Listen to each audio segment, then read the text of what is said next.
Oi, eu sou o Maxon. No programa de hoje eu vou falar sobre The Medium, um dos jogos mais esperados de 2021, não só de terror, de todos os gêneros.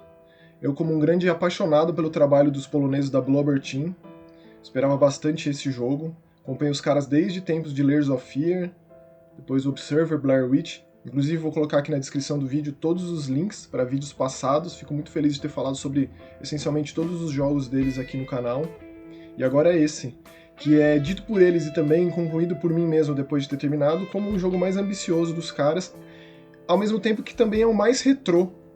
Esse jogo ele tá ali na mesma linha dos jogos da Ardorf, dos jogos do Puppet Combo, um Murder House, um Faith, um The Last Door, Lone Survivor.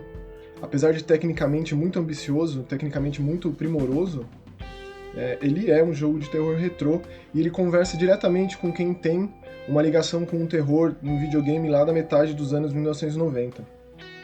Em muitos sentidos. Especialmente na simplicidade. Ele não apesar de ter um elemento bem próprio aí, ele fica nisso. Ele não quer ser tudo. Ele se preocupa em expandir a sua própria proposta. O que eu acho extremamente válido e importante no terror. Você não querer abraçar mundos e fundos. Esse jogo está disponível no Series S, Series X e PC, e ele está traduzido para o nosso idioma.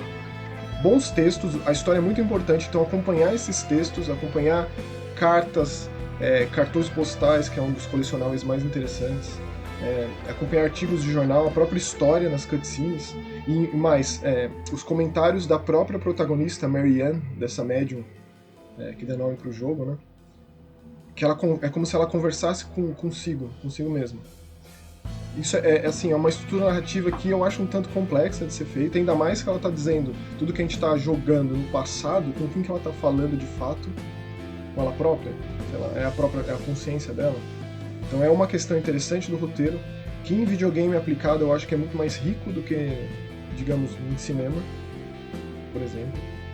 E uma curiosidade, esse jogo, eu não sabia disso, eu pesquisando sobre para poder gravar, esse jogo foi anunciado em 2012 originalmente, antes do Layers of Fear, para 360, PS3, Wii U, mas por conta das evoluções técnicas da época não atenderem a proposta, eles abandonaram o projeto. Mas se você der uma pesquisada aí, você vai chegar inclusive a uma ligação misteriosa que fizeram para alguns jornalistas, algumas redações, editorias de videogame aí pelo mundo. Achei bem interessante. Então, de fato é isso mesmo, né? A tecnologia alcançou esse desejo, esse anseio de ser feito esse jogo. E esse lance, o grande diferencial dele é a capacidade da Marianne de coexistir em duas realidades. Então ela não só enxerga, não só interage com o além, ou esse primeiro passo desse mundo etéreo, onde as almas vão quando morrem, mas ela também coexiste na nossa realidade. A gente controla essa personagem muitas vezes em concomitância nessas duas realidades. Então esse é o grande lance do jogo. Eu acho que dentro dessa proposta, eu acho que ele faz assim, coisas muito legais, muito interessantes. E sempre dando ênfase para a história, que eu diria que é quase tão importante quanto o próprio gameplay. Se você acompanha os trabalhos da Bloober, desde o Layers of Fear e tal, a história sempre tem um peso muito significativo. E muitas vezes ela acaba sobressaindo o gameplay, que em caso de videogame é um tanto complexo. O próprio Layers of Fear, eu acho que o gameplay é simples demais, até mesmo quando ele começa ali com as sequências de perseguição, que é uma problemática em jogos de terror modernos para mim. Eu acho que raramente tem momentos que são realmente marcantes. Outlast faz muito isso, Layers of Fear, muitos jogos de terror em primeira pessoa fazem muito isso. E são momentos extremamente roteirizados. O Resident Evil 3, né, o remake recente, fez bastante também. Esse jogo não deixa de ter isso, The Medium.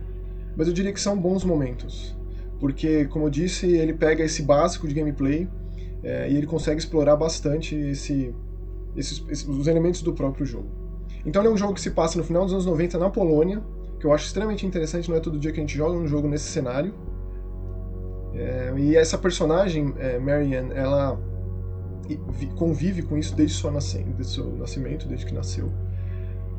É um poder muito difícil de lidar, e ela é uma órfã que foi adotada por um agente funerário que ajudou muito nessa vida dela, né, nesse controle, no entendimento dos seus poderes, no controle dos seus poderes. Logo no começo que a gente tem essa retomada, essa despedida desse pai adotivo, que ela volta ali na casa, no apartamento onde ela cresceu, que inclusive fica em cima dessa agência funerária. É extremamente melancólico o clima, é extremamente melancólico o texto, nesse momento difícil, nesse momento de luto, e a gente conhece, examinando o cenário, muito do passado dela, da relação dela com o Jack, né, que é essa figura paterna e tal, e o que fez ela chegar nesse ponto, né, por que ela saiu desse lugar, o que ela foi fazer da vida dela, e o que dá esse gatilho inicial, esse dito MacGuffin inicial do jogo para a coisa começar de fato, depois desse prólogo, né? Essa ligação que ela recebe ali mesmo na agência funerária, que leva ela para uma espécie de hotel, uma espécie de resort, construído num período tumultuado, politicamente falando, da própria Polônia, que é um elemento muito importante. O próprio Jack, ele foi vítima da Alemanha nazista e tal. É muito interessante tudo que esse jogo faz de pano de fundo histórico, coloca esses elementos sobrenaturais, elementos próprios da personagem, da história particular dela ali dentro. E eu disse a princípio que conversa muito com essa audiência de jogo de terror noventista, porque você pega isso desde cara, né? A gente está muito acostumado com terror contemporâneo em primeira pessoa, esse jogo é em terceira. Eu acho que mais importante do que a gente se sentir na pele do personagem, a gente sentir um vínculo com esse personagem em terror, eu acho isso muito mais importante. As câmeras fixas com um movimento bem semelhante ao primeiro Silent Hill, que é uma das grandes influências. O trabalho ali do Team Silent, do Keiichiro Toyama, é uma das grandes influências para esse jogo. E me lembrou, inclusive, o segundo momento do terror do Keiichiro Toyama, que é Siren, que é um jogo bem menos conhecido, e eu acho um dos jogos de terror mais aprofundados, mais complexos, é o meu jogo de terror favorito. O lance do Psyjack, daquela visão que você consegue enxergar através dos olhos dos monstros, esse lance da tela dividida, do poder mediúnico dela, que a gente não controla quando, é como se fosse ali uma explosão de emoção, de sentimento daquela região, porque fica claro que quando tem uma morte, algo traumático, deixa um vestígio, um eco ali, que inclusive é um dos elementos, né, nessa outra realidade, ela tem umas certas capacidades mediúnicas, ela consegue fazer, inclusive, uma projeção extracorpórea, que é um dos elementos legais. Ela abandona seu corpo físico e faz uma espécie de viagem astral nessa outra realidade, que a gente não consegue ficar muito tempo, nem se afastar muito desse mundo físico, mas como as realidades não são necessariamente iguais, elas têm uma diferença visual muito, muito impactante, mas também de mapa, né, de construção de terreno, digamos.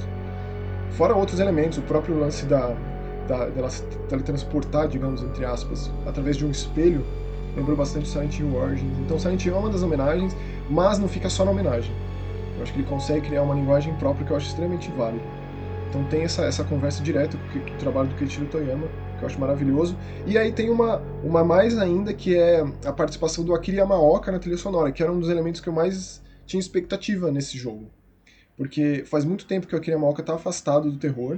Desde que ele fez o Shattered Memories, ele saiu da Konami, foi trabalhar com o Suda 51 na Grasshopper. Mas eu particularmente sinto muita falta da trilha sonora, do tipo de som que ele faz pro terror. Ninguém faz nada igual. E tem muitos elementos de basicamente a carreira toda dele no The Medium.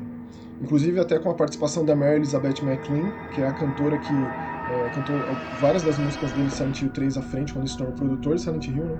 Mas é bom dizer que também tem o compositor clássico da Bloober trabalhando juntamente com a Akira Yamaoka nesse jogo. Então são essas duas grandes figuras trabalhando juntas, entregando uma baita trilha que compete muito, assim, que colabora muito com o climão desse jogo, que pra mim é extremamente imprescindível no terror, você criar uma ambientação que você imerge ali, que você fica ali, que você, por mais difícil que seja alguns momentos desse jogo, por mais que ele tenha personagens complicados de lidar, e como que são as manifestações horríveis desses personagens nessa outra realidade, fizeram atos horríveis em vida, continuam cometendo atrocidades nesse mundo etéreo, digamos, nessa membrana fina, tecido fino entre ambas as realidades. Então assim, no final das contas eu saí muito realizado com The Medium. Ele conversou muito com não só o meu lado nostálgico, mas também com o meu lado apaixonado por terror moderno e o terror da Bloober Team. Eu acho que é o jogo mais maduro dos caras em texto, em proposta, em gameplay também. Eu acho que eles mostraram para si próprios que a terceira pessoa diz muito mais respeito ao terror do que necessariamente a primeira. Eu espero que eles levem isso em consideração nos próximos trabalhos. E mais importante, eu espero que eles se mantenham no terror, porque eles são uma das grandes produtoras aí de jogos independentes, né, que é quase que integralmente dedicado ao terror. De Layers of Fear pra frente, basicamente, eles só fizeram um jogo de terror. Eles têm outros projetos antes disso, né? Mas eles têm sido muito dedicados, assim. Espero que eles se mantenham nessa. Então a minha recomendação não poderia ser maior para The Medium, apesar de certas problemáticas, né? Eu joguei ele no Series X, em termos de performance, ele tem uns engasgos, o que eu fiquei um tanto decepcionado, porque tô jogando ele num baita aparelho, né? Uma baita arquitetura ali, eu esperava que ele rodasse melhor. O meu problema maior foi que talvez, em termos de gameplay, talvez nessa proposta única que ele se vendeu tanto em cima, eu gostaria de ver mais, um pouco mais. Ou de ver quebra-cabeças um tanto mais complexos, porque ele é recheado de quebra-cabeças. Ou ter o próprio combate, já que a gente tem umas capacidades mediúnicas na outra realidade, ela tem uns poderes, e está sempre ligado ao fato de como a gente adquire meios de usar esses poderes. Seria legal isso ter sido explorado mais. Essas criaturas que nos perseguem, que são monstros assim com um design incrível, com certeza teriam sido ainda mais assustadores se o jogo tivesse tentado um pouquinho mais uma certa capacidade de confronto, que é uma coisa que a Bloober nunca fez, na verdade. O Blair Witch você tem meios de lidar com as cidades da floresta, com a câmera e tal, até mesmo com um cachorro que te acompanha.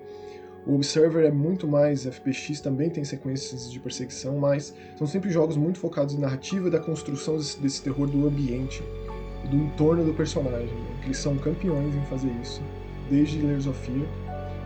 Esse jogo eu acho que foi um pouco mais fundo, mas eu gostaria que eles tivessem acreditado mais ainda nos seus próprios sistemas de jogo, nas suas próprias mecânicas, explorado mais essas capacidades de confronto das entidades sobrenaturais muito assustadoras, poderiam ter sido mais ainda. Mas é isso, essa é a minha opinião sobre The Medium. Por favor, vamos conversar sobre. Para mim, um dos grandes jogos de terror, um dos mais antecipados. E como sempre, é um prazer conversar sobre. Valeu, tchau!